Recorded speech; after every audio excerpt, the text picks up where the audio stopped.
আমি এক্ষুনি আসছি। হ্যাঁ। এটা বলে মতি নিজের ঘরের দিকে রওনা হয়।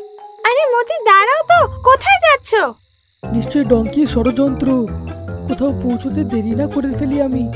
এটা বলে মতি নিজে আরো দৌড়াতে লাগে।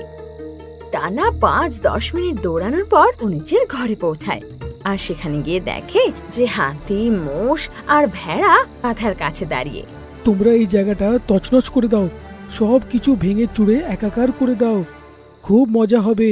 মালিক তারপর উঠে যাবে, আর যখন ও দেখবে যে মতি তার জায়গা পাহারা দিচ্ছে না, তখন সে হেভি রেগে যাবে। আর মতি যখন ফিরবে তাকে ডান্ডা দিয়ে খুব মারামারি করবে। তখনই মতি ভেতরে ঢোকে আর বলে, এরম কিছুই ঘটবে না, মতি নিজের দায়িত্বটা খুব ভালো করে নিতে জানে।